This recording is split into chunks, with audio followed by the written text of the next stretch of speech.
Good evening. Welcome to the annual town meeting of May 13th, 2024. I'm Mark Salerno, the new town moderator. Gene Cushman, who's been moderator for a long time, stepped down recently, and I was just appointed. Let's start with the Pledge of Allegiance. Pledge allegiance to the flag of the United States of America, and to the republic for which it stands, one nation, under God, indivisible, with liberty and justice for all. Okay, this time I'd like to ask the town clerk, Sharon Gallo, to come up and read the call to the meeting. Town of East Lyme, notice of annual town meeting. Notice is hereby given of the annual town meeting to be held on Monday, May 13, 2024, at the East Lyme High School Auditorium at 7 p.m. to act on the following. 1. To review and discuss the budget for the fiscal year beginning July 1, 2024, as recommended by the Board of Finance. A. In accordance with Chapter 7.3 of the Town Charter, the moderator shall adjourn the annual budget meeting to a referendum on the voting machines. The budget resolution will be submitted to the persons qualified to vote in a town meeting by referendum by machine vote, which referendum shall take place on May 23, 2024 at the East Lyme Community Center from 8 a.m. to 8 p.m. 2. To adopt a 5-year capital plan. 3. To conduct such other business as may properly come before the meeting. Dated at East Lyme, Connecticut, the 17th day of April, 2024. This was advertised in the day paper, filed in the town clerk's office, posted on the signpost, and on the town website.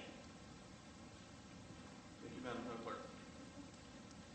Before we start, I'd like to go over the ground rules. Under Connecticut General Statute 7.6, the vote at this meeting, you must be an elector of the town or must be a U.S. citizen 18 years or older who owns property on the grand list of October 1st, 2023 in the amount of $1,000 or more. Under Connecticut General Statutes 936, any person who votes at this meeting who is ineligible to vote or an eligible voter who votes more than once can be subject to a fine no less than $300 or no more than $500, in prison for no less than 1 year or no more than 2 years, and be disenfranchised. Anyone who attempts to vote, assuming the name of a legally qualified person, shall be found guilty of Class D felony and shall be disenfranchised. Please do not conduct dialogue amongst yourselves and address your questions to the moderator, me. If you wish to speak, please come to the microphone here at the podium and give your name and address for the record. If you're not eligible to vote, please make that fact known before addressing this meeting. In the event we need tellers and checkers, I'll appoint the registers and assistant register if they're needed. For item number 1, it is not going to be a vote. We're just going to move on because it's going to go automatically to referendum. But in the second one, you may approve or disapprove the expenditure, reduce the expenditure, but cannot increase the expenditure. Okay. The budget is being referred to the referendum according to Town Charter, item 7.3, so there'll be no motion of the budget. We will simply have a reasonable discussion. After that is over, we will entertain a second item on the agenda, which is the 5-year capital plan. So we will start by opening up the budget, and I will ask if anyone would like to be recognized. It's your first selectman.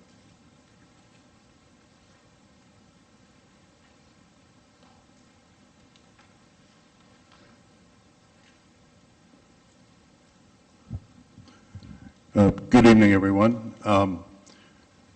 So we're here tonight. I'm Dan Cunningham. I'm the first selectman in town. So I want to thank everyone that's at this meeting, everyone that has enough interest to be here tonight. It's much appreciated.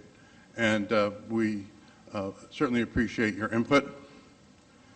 I want to thank the members of the Board of Selectmen for the, great effort that they put in with the number of meetings that we had late at night many times, and I really appreciate all the effort as we joined together to collaborate to come up with a budget that we could ultimately present. I want to thank the Board of Finance. Once we go through our process, they go through the same process, and so I want to thank them. I want to thank Kevin Gervais for all his hard work and putting the numbers together and being there to answer our questions and adjust the figures as we moved along. And I want to also thank all the department heads that, attended the meetings with me. The way the process works, as we start off, The department heads come in and they meet with myself and Finance Director Kevin Gervais, and they tell us what they think they need, what their desires are for the next season, for the next year. And, you know, the philosophy this year with this administration, we were really looking at needs over wants. We were trying to be as efficient as possible, really try to whittle away at things we didn't absolutely need, and yet still provide the types of services that people that live in East Lyme have come to expect. So that's always the challenge, to keep the services at the level that we want, yet at the same time make it palatable to the taxpayers. So the starting off point of that process is meeting with the department heads, and finally, after many conversations, you know, we can agree. I'm going to advance this so you can see. Here you go.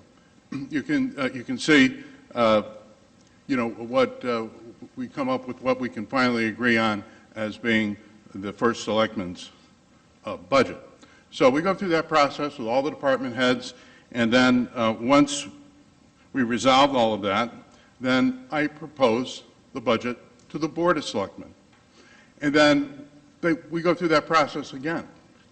The department heads come in, they will explain to the board, the full Board of Selectmen, you know, they'll lobby for what they really feel they have to have in the budget. We'll discuss it, and we will try to come up with, you know, something that they can live with and that we can feel comfortable accepting. Once we go through that entire process, then we present the budget to the Board of Finance. So by the time the Board of Finance gets the budget, it's already gone through 2 or 3 iterations of, you know, talking to the department heads, having them make a presentation, and then only then does it go to the Board of Finance. You know, we try to do the hard work ahead of time to make it a little bit easier for the Board of Finance, so when they get the budget, they can hone it down further still and look at the detail even more, not more, but once again, go through and check our thinking.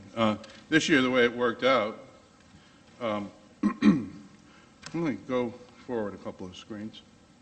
How do we do that? Okay, so on that screen, you'll see that the adopted budget for 2024 was $28,217,000. Now, when the department heads came to see me, the total for us was $31,821,000. After my meetings with the department heads, we were able to reduce it about 1.1 million down to $30,714,000. At that time, the full board reviewed what my proposals were, and in this case, this year, they thought that maybe I had been a little too quick to reduce some of the line items, and they added back in $88,000. So that was the number that the Board of Selectmen budget was $30,802,000. That's what went to the Board of Finance. And then after they had a chance to review, they reduced it $234,000. So we ended up with the final Board of Finance budget of $30,568,319. So that's how the process worked. A large number came in, I reduced it, Board of Selectmen added a little bit back in, and then the Board of Finance did their work and reduced it to what the final proposal would be. Let's talk about some of the initiatives that were sort of, you know, the overarching theme and goal for the preparation of the budget. First thing, one of the first things we did was we tried to make improvements to the East Lyme Fire Service. You know, in prior years, we've really worked hard with the police department, public safety, and trying to get the staffing levels of police officers in the police department up to a level where there was a safe number of police officers on any patrol. And my first concern is safety of the people that work for town of East Lyme, and then, of course, for our citizens. So in years past, we've been able to add police officers, but this year we really, they got to a level that, I thought was, at least for the time being, adequate. But we needed to work on the fire service. So in this budget, first of all, we established, at least for right now, an acting chief, an acting deputy fire chief position, and we created the idea of the East Lyme Fire Service. Now, up till a couple of months ago, I was the chief, the administrative chief of the East Lyme Fire Department. And I got to tell you, you're a little bit out of luck if you call 911 and I show up with my Honda and a stepladder and a fire extinguisher. That's not what you want. You need trained people that have the experience, that have the ability to do the job right. And so right away, once I took office, I recognized that this was something that had to change. It was long overdue. There's been a lot of criticism from certain factions, but I think in the long run, hopefully everyone will see that it was the right move. Even though it's difficult right now, we will get there, and I think we'll have a fire service that serves everybody, not only the firefighters, but the citizens as well. This budget contemplates hiring an 11th full-time firefighter. And part of the reason for that is to have adequate coverage on all 3 shifts. In the past, there was heavier coverage during the day and light coverage, during the middle of the night. So we tried to balance that out. And one of the things we didn't want, and what actually happened in the past, was there'd be times when there'd be one firefighter at a fire station. That's dangerous. It's dangerous for the firefighter. Someone has a heart attack and they're alone in the station. They get a call and there's a fire going on, and they're human like anybody else, and that can trigger an event. So we wanted to make sure there were at least 2 firefighters in every shift in our town. So this new budget will help achieve that. So safer for the firefighters, and I believe safer ultimately for the citizens. We created another department, Youth and Family Services. There's become a greater and greater need for services for wellness, mentoring for younger people and adults alike that maybe have some emotional or family problems and they need a place to turn. High school has certain services that they offer, but they can't do it all. So this is another layer of service that is, again, consistent with the theme of protecting the citizens of East Lyme, offering another service, a place for them to turn, to get some guidance, maybe another phone number, some other that can be redirected to another service that can help them that might be even more appropriate than the Youth and Family Services. But it's another layer, another level, and it's something that I'm proud that we're able to do and provide to the citizens of East Lyme. Other initiatives, some of the programs and scenarios I've gone to, trying to get ready for an unfortunate event or a disaster. Cybersecurity. It's become a bigger and bigger issue and a bigger threat to municipalities, private businesses. So we can't turn a blind eye to cyber threats. So we've hired another IT engineer. That engineer is going to work mostly at the public safety complex, making sure that their software is up to date, making sure that we have in place those measures that will protect the town and the data that we have that we rely on from cyber security threats. There is insurance for cybersecurity, but like any other type of insurance, you have to be a good risk to get that insurance. And we're not quite there yet to be a good risk for an insurance company to offer cyber insurance, but we have to get there, and the beginning is to task our IT department and our IT engineers to get us to the place where we hopefully can purchase cybersecurity insurance. Coastal Resiliency Fund. So when the bond markets, when they want to loan money to a town, just like you, if you go to get a credit card, they're going to look at your credit score, right? Well, no different for a town. They want to make sure that we're doing the right things. And towns that are near the coast, the bond lenders, they want to see that you have something called the Coastal Resiliency Fund.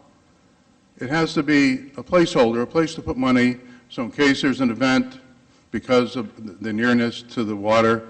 There's a flood, something gets washed out. They want to know that at least you have some money available to solve that problem. We saw this past year at McCook's. The wall got washed out, damaging the parking lot. We're now trying to get that back together and find a way to manage that in a way that's cost effective. But if we had a substantial coastal resiliency fund, it would have made it a lot easier to deal with that problem. So that's one of the things that lenders look for in coastal communities. So we've established the Coastal Resiliency Fund. We're not putting a lot of money into it at this point, but we're putting something into it. And every year we're going to add to it. Hopefully we'll go several years without an event that causes us to have to dig into it. But the more important part is that because we have that fund, we're going to be a better risk. We'll be more attractive to the bond lenders in loaning us money, and we get a little bit better rate. So that saves us money down the road. There's something called an OPEB trust, and that means other post-employment benefits. And when people retire, they're entitled to certain benefits that maybe we haven't put enough money aside for. So again, lenders, they want to see that we have an OPEB trust. So we're starting that this year. We're not putting a lot of money into it, just a little, but we're setting up the line item in our budget so year after year we can start adding to it, and lenders will see that we've actually taken that step. It makes us look good, and that's what we're trying to do. Again, part of the philosophy this year was maintaining what we have instead of adding assets. You know, even around your house, you know how much it is to keep the cars washed and the oil changed and the lawn mowed and all the things you do just to take care of your house. Imagine all the things we have to do to take care of all the buildings and properties in the town of East Lyme and all the equipment. It takes a lot. So instead of adding to that burden, I thought it would be important to let's look at what we have. Let's try to live with what we have for the time being. And let's do our best to maintain and take care of the things we have in the best way possible. Maybe you were downtown and you saw the fire department, their roofing materials. We're putting a new roof on that Niantic Fire building. That's a step in the right direction of taking care of what we got.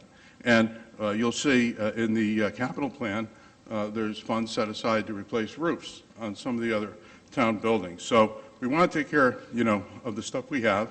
I had the benefit of a tour at the Public Works Complex. And one of the things that really impressed me was they have a bay for washing down the vehicles, like kind of a miniature Soapy Noble sitting there inside the building. And the trucks, after they're carrying salt or dirt, whatever it is they're carrying, they're diligent in taking their sprayers and spraying down the trucks and making sure they get dried off. And it pays off because right now we were talking today about some of our fire trucks and trying to figure out what we're going to need in the future. But we have fire trucks that were bought in 1991 that we're still using. So that's a testament to how well we really do take care of the equipment that we have. So, we got to really continue to emphasize not expanding so much and maintaining what we have so that down the road we'll be in a little bit better place, hopefully financially. So let's see. That's kind of my spiel on all of that.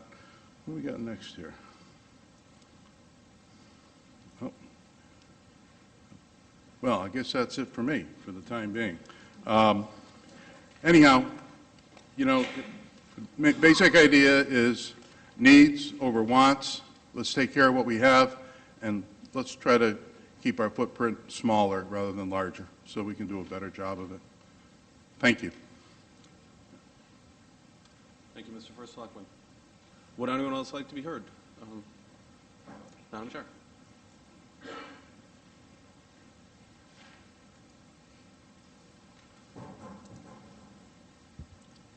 Good evening, everyone, and thank you for your attendance here tonight. We appreciate people coming out. I know a lot of what we're going through tonight is very similar to what we went through at the public hearing, so hopefully it's not too repetitive for you. So my name's Denise Hall. I'm the Chair of the Board of Finance. We have a couple of other members who you've met before here. And I welcome comments at any time throughout the year. So if people have ideas that they want to share or things that they've noticed that maybe we can address, our emails are up on the website, so please feel free to get in touch with us. So you heard a lot about the budgetary process and what we've been through so far and where we are now. So this is the town meeting, and after this, it will go to the vote on May 23rd. And we really did spend a lot of time on the meetings, really looking at everything we could. I do want to point out that one of the gentlemen who spoke at the public meeting mentioned, it's not just going through this process, it's trying to find other ways that we can look for ways to cut the budget long-term and not just during the budget meetings. And as I thought about that comment, I thought about a lot of the conversations that I've had with Kevin Gervais. So this is my third budget. In those 3 years, there's been turnover in the finance department. Kevin's on his second budget, I think now. Is it third? Second. And all of these things, it takes time to come in and try to get your arms around everything. For a lot of that time, Kevin was also acting as the HR director because of turnover in that department.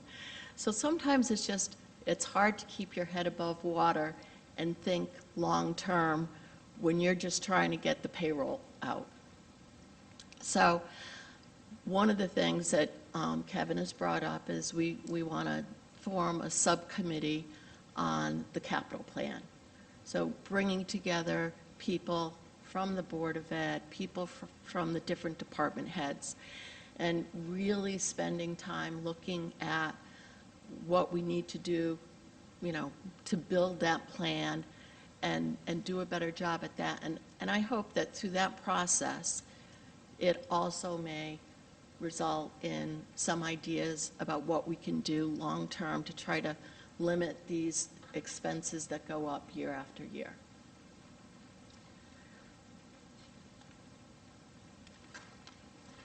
So the undesignated fund balance is one of the things that we look at. We updated the policy this year. Instead of a band, we said we're going to strive to get to 17% of the general fund. We want to reduce our bonded debt because that's interest that we're paying out that crowds out other uses of those funds. It would be wonderful if we could get an upgrade from the rating agencies because that, of course, results in our being able to sell our bonds at a lower net interest cost. And really our goal there is to try to reduce the burden on our taxpayers. And I think I mentioned last time that it's that balance of increasing our fund balance to have those funds set aside in case of an emergency, but at the same time, as the budget increases, then we need even more money in it each year. So you could take money out to reduce the burden on the taxpayers, but on the other hand, if that means we don't end up getting a rating upgrade, it's more interest than we'd be paying over the year. So it's trying to get to the right spot with those. Our budgetary challenges are, that debt service. If we look at the fiscal measures that we compare ourselves to all the towns in Connecticut, and we really do have a higher percentage of debt than we'd like to see. Our pension is well-funded. I'm extremely happy about that, but at the same time, as we're getting more and more employees that are closer and closer to retirement age, then our actuarial projections show that our actuarial determined contribution is going to go up significantly over the next 5 years.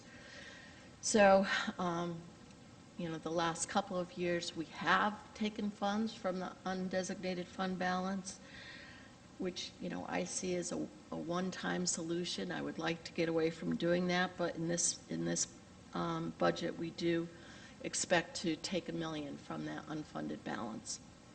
And that would give us $10.5 million, or approximately 12.5%.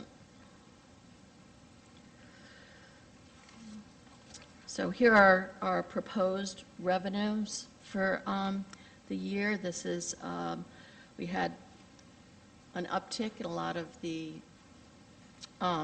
licenses and permits. We've had quite a lot of building in town, and so that was increased. We also had an increase in the investment earnings from the funds that we have in our general fund. As people pay their taxes, we get all that cash in.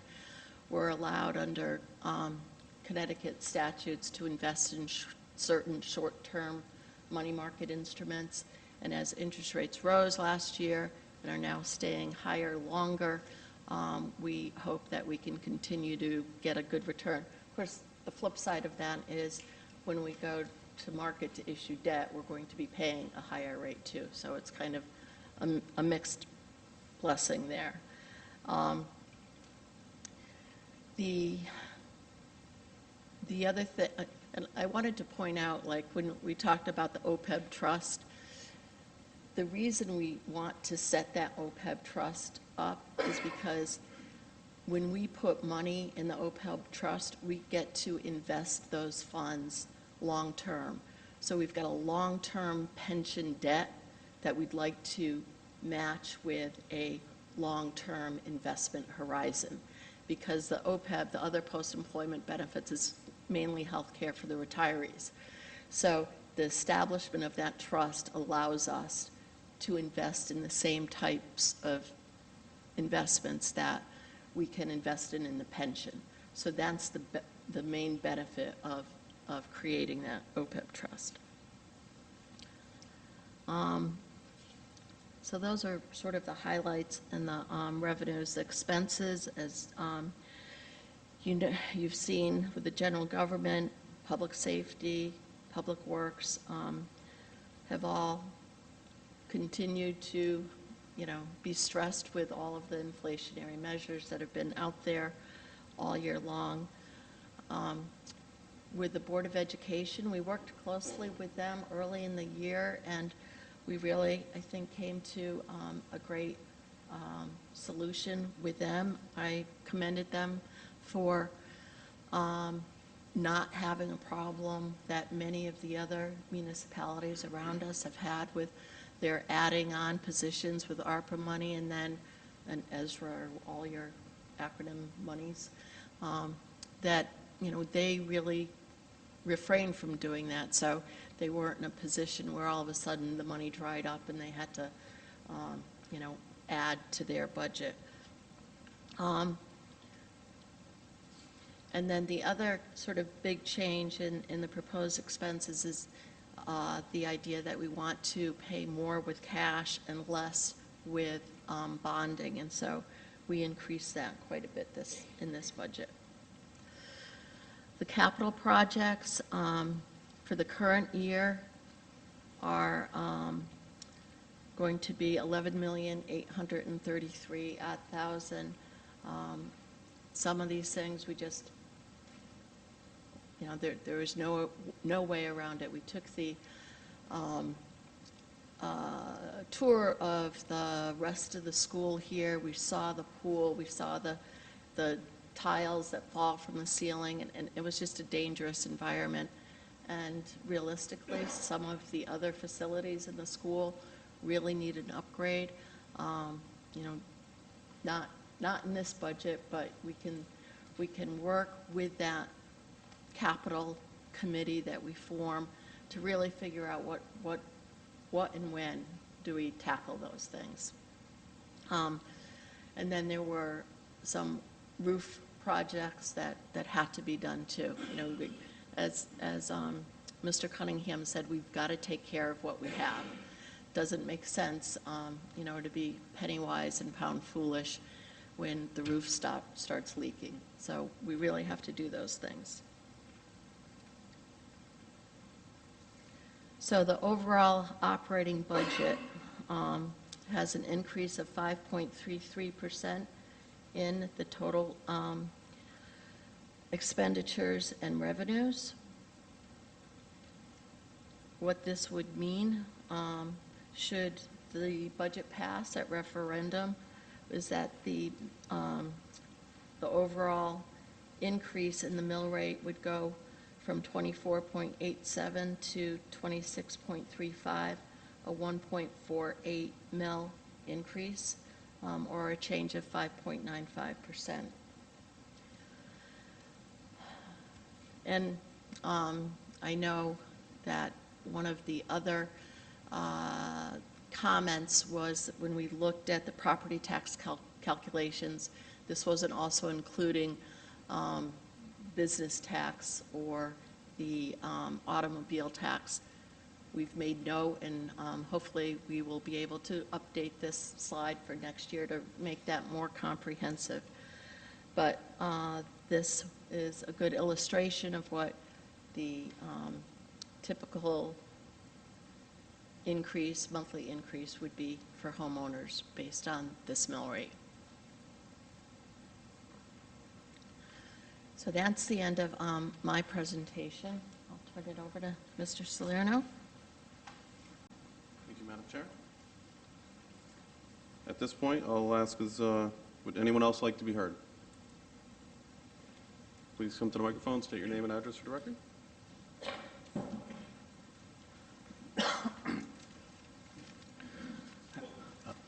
William Ricks, 8 Islander Court. I don't have a problem with the budget overall. No problem with the Board of Education part, Public Works, any of that. My issue with the budget is the hiring of the fire chief and the deputy fire chief. Now,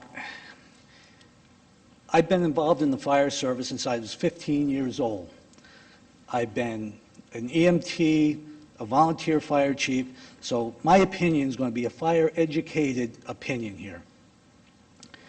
Back the last hearing, I heard the first selectman say, that he was doing this fire chief and it was not to slight the volunteers. Well, yeah, it is. He slighted them by not even letting us have a voice, didn't let us have any input on hiring a fire chief. It just pushed down our throats. So, and then he continued to say that this was going to streamline the fire service. That it will. I can't argue with that at all. But what he failed to tell you was that the two people that he hired have a very, very extremely limited fire ground command experience, and it's been shown. Now, he also said that there wasn't enough money to have a fire chief that is just extremely dedicated to be a fire chief. Well, I believe that. That's fine with me. So he hired from within the town. That's fine too. But the problem I have with that is nobody else even had an opportunity to apply. We've got, I want to say, at least 3 career firefighters that have more experience on the fire ground than the 2 people that he's throwing at us. And the other part that I find kind of funny is by the first selectman's own admission that he knows nothing about the fire service. I understand that too. So I'm trying to figure out who he's listening to that made him hire these 2 guys. If he doesn't know how is he qualified to hire these fire chiefs? The other part, it doesn't make sense and I can't wrap my head around, is the pay disparity between the 2. The fire chief is getting a $16,000 raise and the deputy chief is getting $30,000. It doesn't make sense. The fire chief is supposed to make more. I don't, how these numbers come up unless the fire chief's going to be nothing more than a figurehead. And with that, you know, when we hired a police chief, we went out and we did applications, we did resumes, interviews, backgrounds. None of that happened here. Nothing.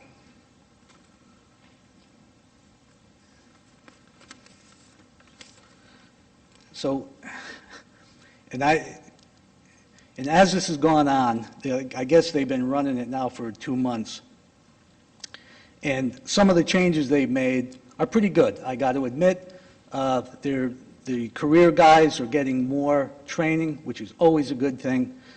But, and I hate the Monday morning quarterback, but man, there's some issues here that I can't understand, and I've given these to other past chiefs, and they can't understand it either. And some of them has to do with the response changes that are going on right now, that just got changed.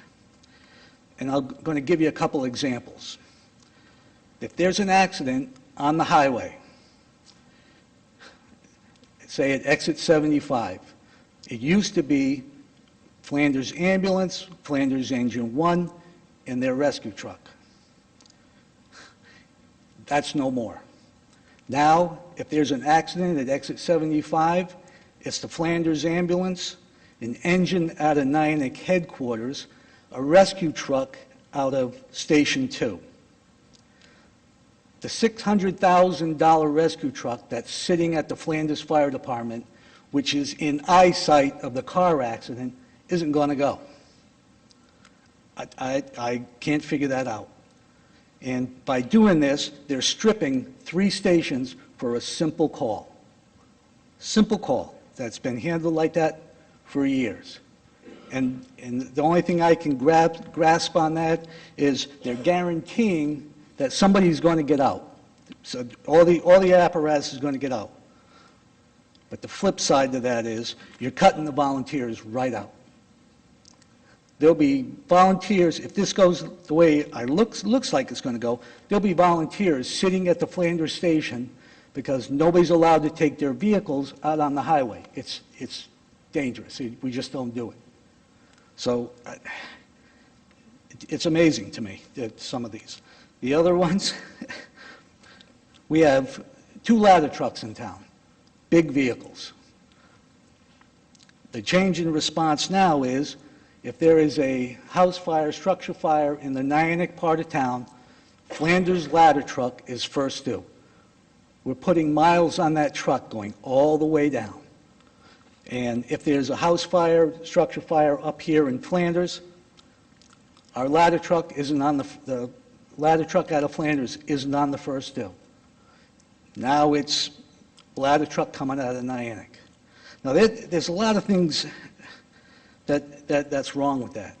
One is you're putting those big pieces of apparatus on the road in an emergency situation, and let me tell you, they are hard to stop when they're going by people and people pulling out in front of them. I'm telling you, they are hard to stop. The other thing is, and it's like the first selectman just said, there's a truck that's 1991. All right, we're going to end up putting unnecessary miles on all these pieces, which means you're going to have to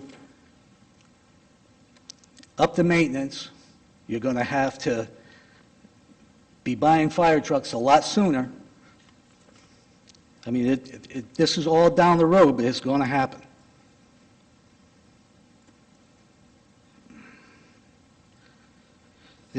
The other thing that goes along with having all these different response changes is at the end of the year, when the statistics come out,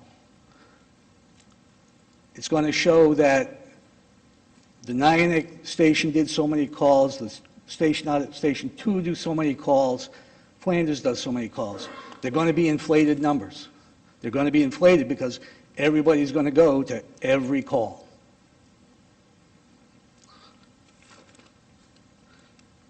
And like I said, I wish we had gone the way of hiring the fire chief the way we hired the police chief. I think we would have got a better, it probably would have cost us more now, but it's going to cost us more later the way we've done it. Thank you. Thank you, Mr. Ricks. Would anyone else like to be recognized? Mr. Schultz. I forgot to point out we have 2 microphones, 1 on each side.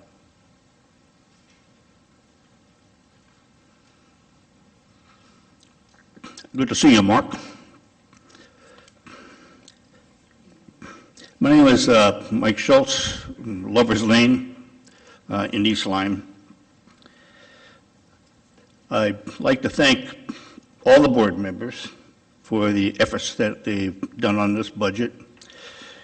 A lot of you are uncompensated, and you're putting in a lot of hours.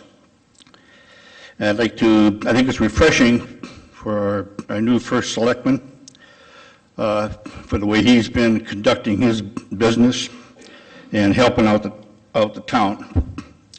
Now, I don't have any questions to go through you, Mark, but I just have a statement. Because as I looked through all the paperwork and all the budgets, what I came down to was an aggregate cost or expenditure, looking back to last year, the expenditures to the taxpayer, and then looking at the proposed expenditures for this year. Those 2 things adds up to about $11.2 million. That's $11.2 million. And that's an awful lot of money to look at for the future, because rarely do these budgets ever go down. Sometimes, and I think in this budget, the Board of Education's requested increase was much less than last year. But I don't think that this can be sustainable, looking down at the things that the state wants to give us, require us to do, such as affordable housing. And yeah, we can probably afford to pay these increases in taxes, but it's not going to help bringing more people into town that can afford to be in here, and it's not going to be able to have a lot of our people and employees that should be living in town. They're not going to be able to afford to buy anything in town. Because if I'm not mistaken, about 50%, if not greater, of the employees of the school system live out of town. So all these monies and salaries that they're getting is going elsewhere. And we need it here. Thank you. Thank you, Mr. Schultz. Would anyone else like to be recognized? Anyone else like to be recognized? Yes, ma'am.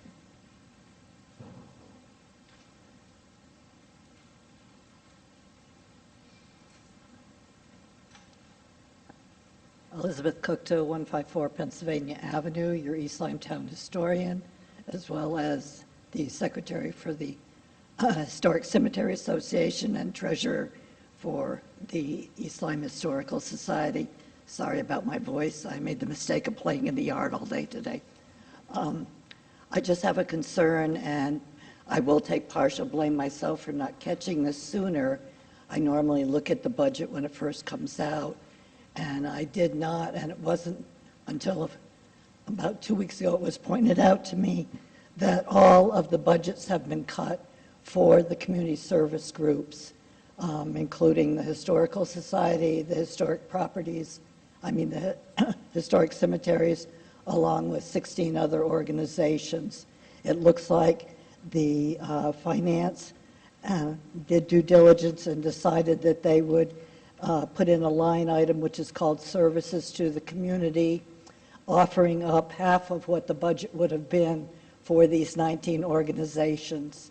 I'm a little saddened because of this. I realize money's tight all around and everything has to take its bite, but to completely blindside some of these groups that have been getting money from the town for many years. I know with the Historical Society as well as the historic cemeteries, we actually take care of land that is owned by the town. We have cut down trees and that so that no one gets hurt walking around there on town property. We have never really asked for the town to come do that. We mow lawns and that are on town property. I just find it sad that all of these organizations are going to lose their funding.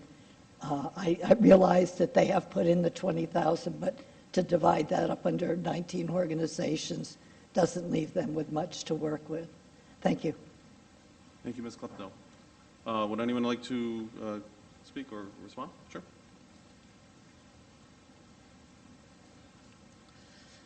Thank you for your comment. I just wanted to give a little bit more color to how that decision was made. So services to the community is a budget where we're handing money out to different not-for-profits in the town. And, as we were looking at that, there were different amounts given to different ones. I asked, was there a policy around what type of donations we would make to different not-for-profits? And there really wasn't any policy, just people that would submit an application and ask for money. So they really were a wide range of things. Some of it, to me, seemed a little bit duplicative. We do have in our budget the historical commission. And so then you've got a budget there, and then you're also giving them money under services to communities. The other thing that we did in this budget was fund a family and youth services with the emphasis on, helping people in need. So some of that is now going to be done by the town. And so do we look and also make donations to other not-for-profits where there might be room to, look at how are we providing these services? Are we working with those not-for-profits? The other thing is, over the last couple of years, there's been a number of those not-for-profits that we'd been giving money to that had also been the recipient of grants. So at the Board of Finance meeting where we were going through this budget, we brought all of these things up. In my mind, the need for a policy to govern, who gets money. Does just any not-for-profit who asks it, who makes that decision? So working with the first selectman, we thought that a good solution would be to, reduce the budget because some of it we think will be duplicative, but then turn it back over to the Board of Selectmen to create a policy about when and where do we tax our residents in order to make charitable donations. And how much would, does that grow with the budget each year? Does it not, so there are all of those just like, what is this? Was it just every year, a new one got added? It never goes down.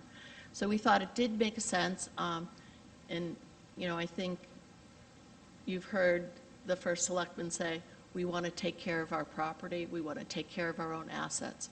So I'm sure as the Board of Selectmen looks at this policy, I'm sure they'll be keeping in mind what things are already being taken care of, or what should be taken care of, especially town property, town cemeteries. But that will be policy decisions with the Board of Selectmen. So hopefully that clarifies it a little. I know to do this, when the budget got printed, it just showed all the individual ones zeroed out.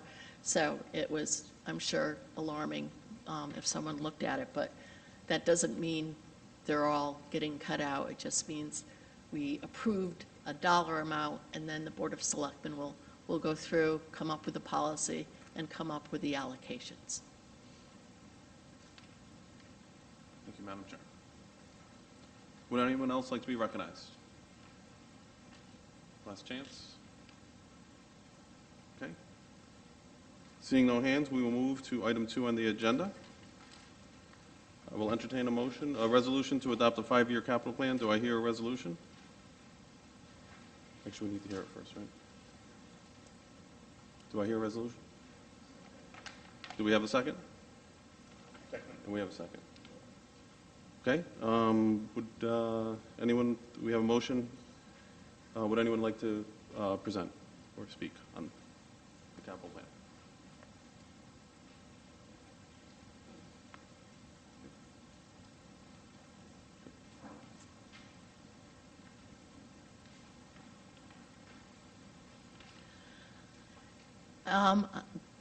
The capital plan, the 10-year plan, everyone has it. It's a whole lot of numbers, so I don't know that anyone has a particular question.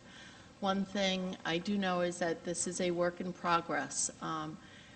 And as I've stated already, I really hope that we can fine-tune this more. Lots of times things just, you know, it was on the 10-year, and then it moved up to the 9-year, and then it moved up to the 8-year, and we're still trying to figure out what we're doing tomorrow. So we do want to do a much better job looking at those, and not just have it be a placeholder that we know someday we want to, you know, do this building. Or so I think we're going to see some improvements in that whole process.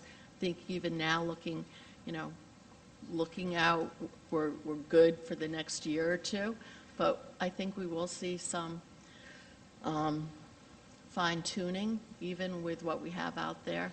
But there's all of the different processes with state budgeting that unless we have it in there as a placeholder, then it could affect all of our bonding. So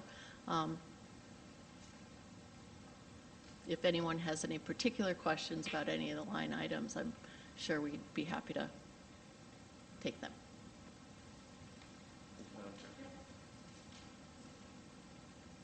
Would anyone else like to be heard on this motion? Mr. Schultz.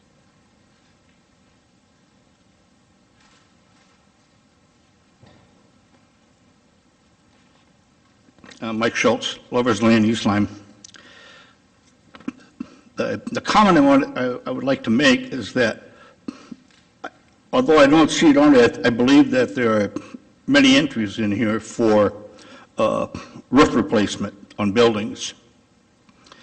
And we went through, with the new police building, a public hearing with the previous selectman, and it was proposed that the roof on that building be a 20-year roof for X number of dollars. And I'd asked a question at that meeting, the public hearing, as to why isn't it a 30-year? Why aren't we putting a 30-year roof on? How much more would a 30-year roof cost versus a 20-year? The contractor was there, or the person in charge of that roof.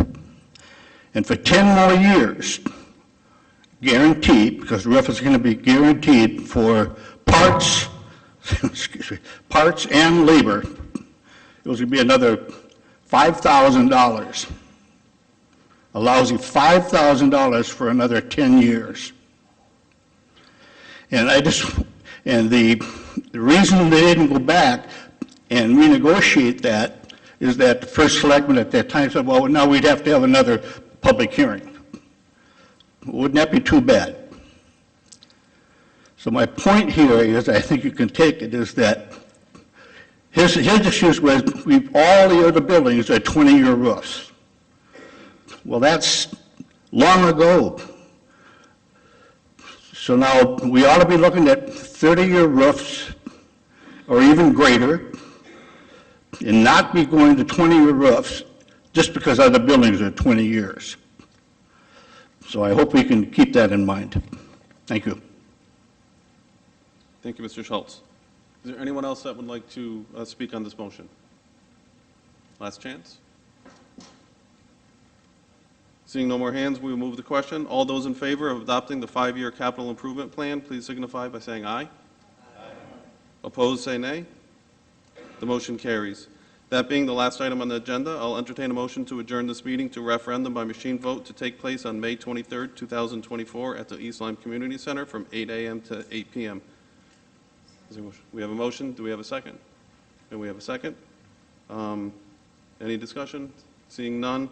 All those in favor signify by saying aye. Aye. Opposed? We are adjourned. Thank you.